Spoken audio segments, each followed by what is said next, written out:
Biz ilgirki dersimizde Ad qavmiga avatilgan Hud alayhissalom bilan tunishib chiqqan edik. Endi biz bugungi darsimizda Ad qavmidan keyin Samud xalqiga avatilgan Salih alayhissalom bilan tunishib chiqamiz. Salih alayhissalom xuddi Hud alayhissalomga o'xshash Nuh alayhissalomning o'g'illari ichidan Samning avlodi. Samud xalqi Hijr degan joyda yashaydi. Hijr bo'lsa, hozirgi Madina Munavvaraga 180 kilometr keladigan Madain Salih deb atiladigan joy. Samud xalqi ikkinchi Ad xalqi deb atiladi. Chunki Samud xalqi xuddi Ad qavmiga o'xshash nihoyat kuchli bog'u bo'stonliq daryo o'stanlari bor va nihoyat bayashat xalq edi. Hatto binokorlik jihatda Ad qavmidan eshib ketgan. Ad qavmi qumliqlarning ustiga ig'ir toshlarni akilib saroylarni sog'an bo'lsa, Samud qavmi tog'larni teshib uylarni va saroylarni sog'an. Salih alayhissalom ularning ichida nihoyat hurmatga sazovor kishilar keyinchi bizga bosh bo'ladi deb umid qiladigan jamiyatlik o'rni nihoyat yuqori kishi edi. Samud qavmi aqidada shirkka tushgan, muomalada zulm va adolatsizlik keng tarqalgan, kuchliklar ojizni buzaq qiladigan, turmushda nihoyat bayashat tog'larni teshib uylarni soladigan kishilar edi. Alloh taolo ularning ichidan Salih alayhissalomni tanlab, ularni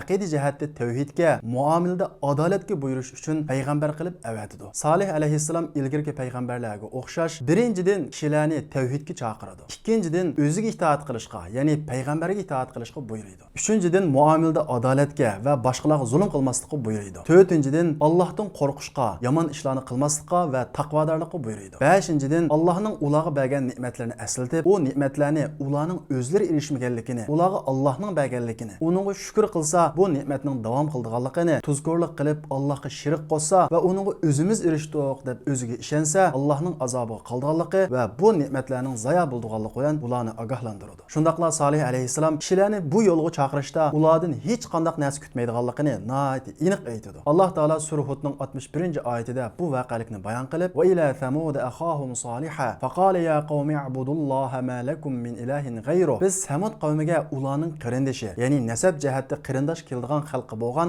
Samud qavmiga elchi qilib avatdiq. Salih qavmiga ya qavm ubudulloh, ey xalqim, yakka Allohga ibodat qilinglar. Sizlar uchun ibodat qilishga loyiq Allohdan boshqa hech ma'bud yo'qdir. Alloh taolo sizlarni tuproqdan yaratdi va sizlarni zaminda turg'izdi. Allohga tavba qilinglar, istig'for aytinglar. Alloh taolo haqiqatan yaqindir deydi. Alloh taolo sura Shuroning 143-oyatidan 152-oyatigacha bo'lgan araliqda Salih alayhissalomning so'zini naql qilib, "Inni lakum rasulun aminun fattaqulloha va ati'un." Men sizlarga Alloh taolo tarafidan avatilgan rostchil payg'ambardirman. Men sizlarni Allohga chaqirganligim uchun sizlardan hech narsa kutmayman. Olqish, hurmat, mansab, shuhrat, dunyoga oid hech qanday narsa kutmayman. Mening ajrim faqat Alloh taolaning ustiga. Sizlar bu yerda bog'chilardan, buloqlardan, yumshoq pishgan xurmolardan huzurlanib, bahramon bo'lib, bu zamonda mangu qolamiz deb o'ylamsizlar. Vatan haytuna minal jibali buyutan farihin. Sizlar xushal holda tog'larni teshib, uylarni salamsizlar. Wala tuti amral mufsidin. Sizlar zaminda haddidan oshgan buzg'unchilarga itoat qilmanglar deydi. Salih alayhissalomni nihoyat hurmatlaydigan, cho'ng biladigan, uni keyinchi bizga bosh bo'ladi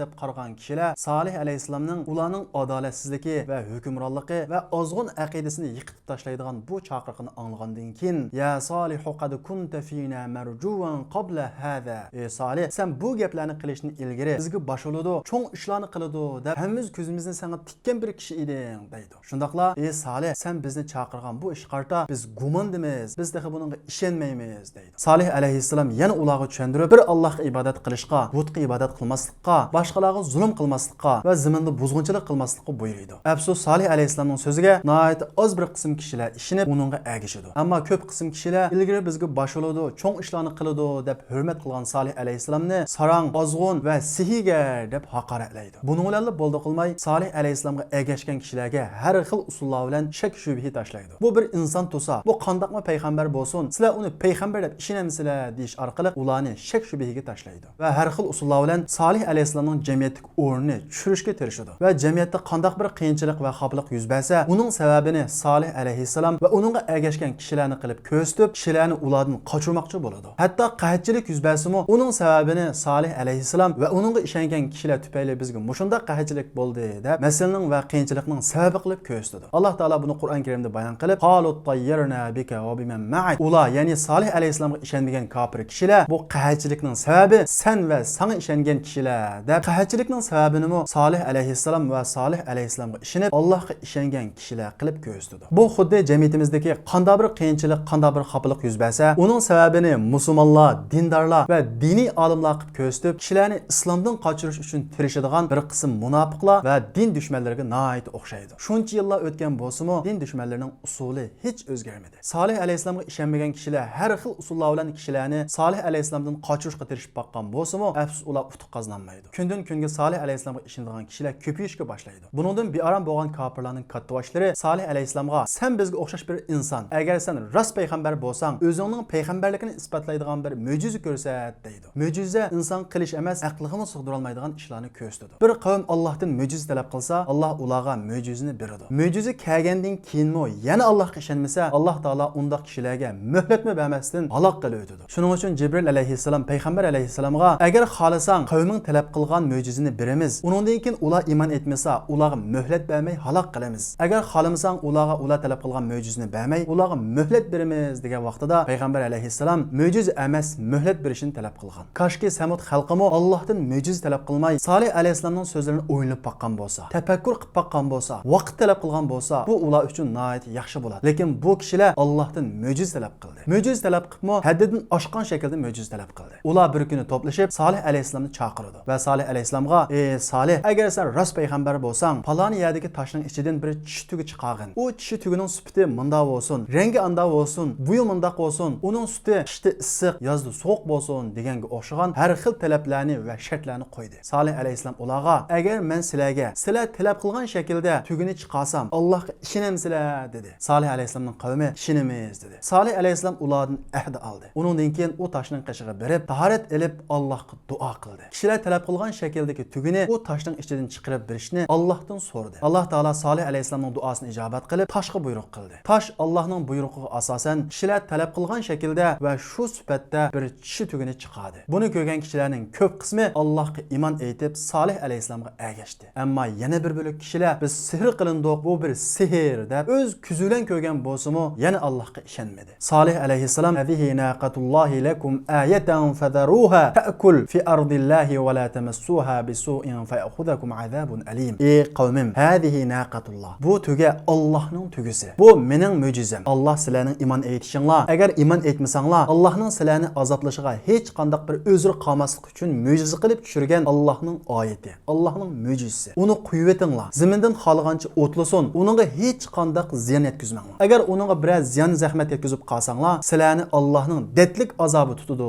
deydi. Va Allohning buyrug'i bilan ularning ichadigan suyga bir qoida belgilaydi. Tugi suv ichgan kunisi sizlar suv ichmaysizlar. Sizlar suv ichgan kuninglar tugi suv ichmaydi deydi. Shunday qilib bu jamiyatda Solih alayhissalom va Solih alayhissalom ilib kelgan da'vat va mo'jiza shaklda yaratilgan tuga qiziq nuqtaga aylandi. Nega bo'lsa tugining gapi. Buningdan Solih alayhissalomga ishonmagan kofirlarning kattvashlari nihoyat bearam bo'ladi. Chunki ular yaxshi biladi. Bugun kun tartib kelgan, bugun qiziq nuqta bo'lgan ish ati kun tartibini belgilaydiganligini, bugun ularning suyga qoida chiqarganlarning ati ularning turmushiga hayot qoida chiqarganligini obdan bilishadi. Shuning uchun ular bu ishni to'xtatish uchun tugini o'ldirib, kun tartibini buzib o'tishni niyat qiladi. Ular bu razil maqsadni ishga oshirish uchun 9 kishilik bir qotillik guruhi qurdi. Shundaqla ular Solih alayhissalomga ishonmagan kishilarning hammasidan tugini o'ldirib o'tish qarta ma'qullik oladi. Chunki ularda bir xil qo'rqinch bor. Shunga mas'uliyatni birga ko'tarish beradigan odam lazım. Shuning uchun ular Solih alayhissalomga ishonmagan kishilarning hammasiga birma-bir berib, ulardan tugini o'ldirib o'tishga ma'qullik oladi. Ularning hammasi qo'shiladi. Bu 9 nafar kishi tugini o'ldirib o'tish uchun tugi o'tlaydigan yerga berib fursat kutadi va tuga suv ichib qaytib kelayotgan vaqtda ularning ichidan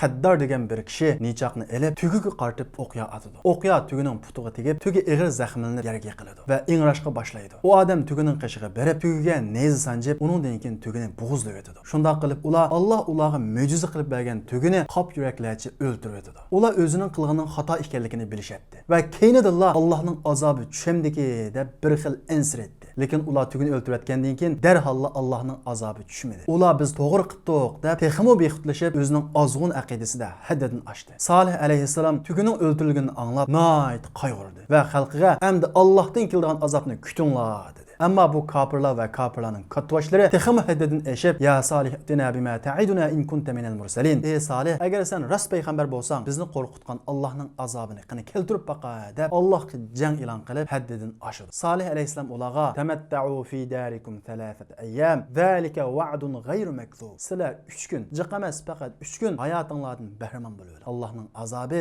yolg'on emas, rost chuqum keladi deydi. Bu 9 odamdan tashkil topgan qotillik guruhi tugini o'ltirib bo'lgandan keyin Salih aleyhisselamni o'ltirib bu ishni tugatib o'tishni planlaydi. Ammo Alloh taolo va makaru makra va makarna makra va hum la yash'urun. Ularning suiqasd planlarini Jibril alayhissalom orqali Salih alayhissalomga yetkazib qo'ydi. Salih alayhissalom o'ziga ishongan kishilar bilan bu shahardan chiqib ketadi. Ular tuguni chorshanba kuni o'ltirgan bo'lib, chorshanba kuni ularga hech ish bo'lmaydi. Ertasi payshanba kuni ularning chiroylari, badallari sag'rishga boshlaydi. Juma kuni ularning chiroylari qizirishga boshlaydi. Shanba kuni ularning chiroylari, badallari qop-qordab ketadi. Yakshanba kuni attiganda akhadallazina zalamus sayhata fa asbahu fi darihim jathimin. Ularga qattiq bir ovoz kelib, ular tug'an yerida qetibla qoladi. Ular ot qavmiga o'xshash Allohning azobi kelib qolsa, Allohning azobidan saqlanamiz deb tog'larni tishib solgan uylari, saroylari hammasi qoladi. Alloh taolo ularning bu ahvolini supatlab, inna arsalna alayhim sayhatan wahida fakanu kahashimil muhtadir. Biz ularga qattiq bir ovozni avatdik. Ular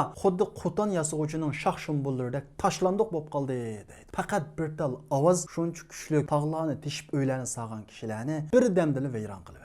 Ammo Allohga ishongan va Salih alayhissalomga ergashgan kishilarni Alloh taolo o'zining rahmati bilan qutuldirdi. Alloh taolo buni bayon qilib, "Falamma jaa amruna najjayna Salihan wallazina amanu ma'ahu bi rahmatin minna wa min khizyi yawmiz." Bizning ularni halok qilish, ya'ni Salih alayhissalomga ishonmagan kofirlarni halok qilish buyruqimiz kelgan vaqtida biz Salih va uning bilan birga Allohga ishongan kishilarni bizning rahmatimiz bilan qutuldirdik va u kunning sharmandachiligidan qutuldirdik deydi. Demak, oqibat, g'alaba va nusrat ojiz bo'lsa-mu, soni oz bo'lsa-mu, mu'minlarga, Allohga ishongan, haqiqat tarafda turgan kishilarga mansub. Yuqorqi Salih alayhissalomning qissasini elishga tegishli ibrat va darslar. Birinchidan, Allohga ishonmagan kofirlar, zolimlar qancha kuchlik bo'lsa-mu, Alloh taolo ularni kuchlik yuqori sabablar bilan emas, ularning hayvisini yerga urish, ularning ojizligini his qildirish uchun nihoyat oddiy sabablar bilan yiqitadiganligiga ishonishimizning kerakligini ko'rib olamiz. Masalan, shuncha kuchlik Samud qavmini Alloh taolo bir ovoz bilan yiqitdi. Shuning uchun kofirlarning kuchligi, zolimlarning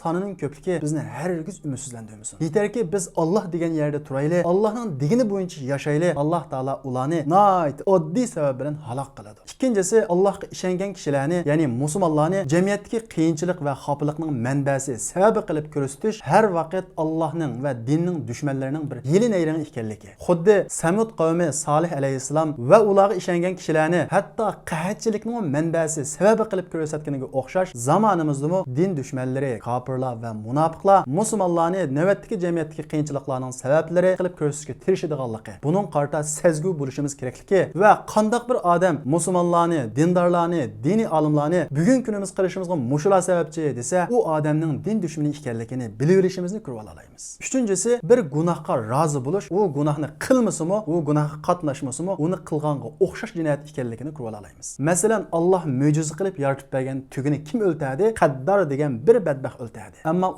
uningga qatnashmasimi, Salih alayhissalomga ishonmagan kishilarning hammasi u tugini o'ltirishga qo'shildi. Shuning uchun Alloh taolo Qur'on Karimda tugini o'ltadi demasdan fa'aqaruha, ular tugini o'ltadi deb ko'plik shaklda ishlatdi. Shuning uchun ularning hammasi Allohning azobida halok bo'ldi. To'rtinchisi, shukrning Allohning ne'matini ziyoda qildiganligi va davom qildiganligini ko'ra olamiz. Masalan, Samud qavmi Salih alayhissalom degandek Allohga shukr qilib, erishgan ne'matlarini, kuchlarini o'zimiz erishdik, o'zimiz qo'l keltirdik demasdan Allohga ishonib, Allohga shirk qo'shmagan bo'lsa, Allohga tövbe qilgan bo'lsa, Alloh taolo ularning ne'matini texmi ziyoda qiladi. Kuchiga kuch qo'shadi. Texmi bayashat turmush ato qiladi. Ammo ular Allohga tuzkorlik qildi, Allohga shirk qo'shdi, Alloh taolo ularning ne'matini tatib oldi. Shundaqla ularni halok qildi.